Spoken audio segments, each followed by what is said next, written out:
बुद्धत्व प्राप्ति के पूर्व बुद्ध के 5 शिष्य थे। वे सभी तपस्वी थे। तब बुद्ध स्वयं एक बड़े तपस्वी थे। उन्हें अपने शरीर को सताने में बड़ा रस आता था। वे नए नए ढंगों से, अनेक ढंगों से अपने को सताते थे।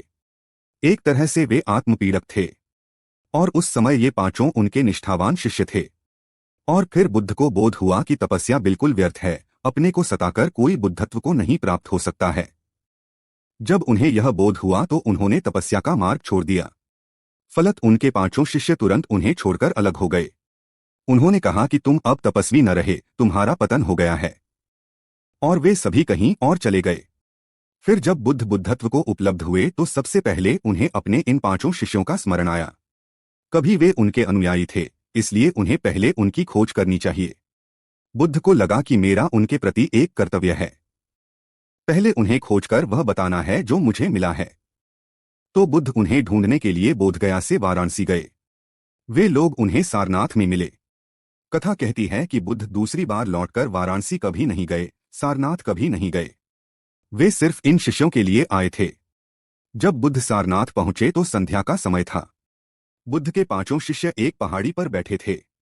जब उन्होंने बुद्ध को अपनी ओर आते देखा तो उन्होंने कहा कि यह वही गौतम सिद्धार्थ है जो मार्ग छोड़कर पतित हो गया है। हम उसे कोई आदर नहीं देंगे, हम उसके साथ मामूली शिष्टाचार भी नहीं निभाएंगे।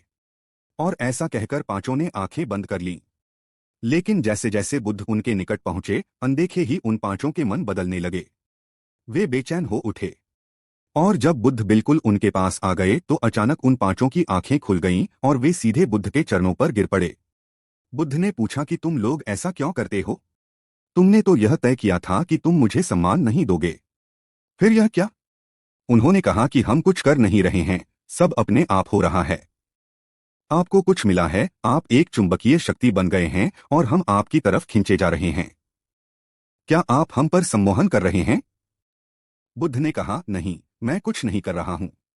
लेकिन मुझे कुछ हुआ, कुछ मिला।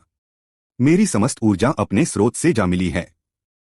इसलिए मैं जहां जाता हूं वहां एक चुंबकीय शक्ति अनुभव होती है। इसी कारण से सदियों से बुद्ध या महावीर के विरोधी कहते आए हैं कि वे लोग अच्छे नहीं थे, वे लोगों को सम्मोहित कर लेते थे।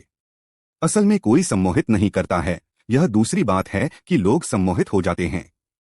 जब ऊर्जा मूल स्रोत से मिलती है तो वह एक चुंबकीय केंद्र पैदा करती है।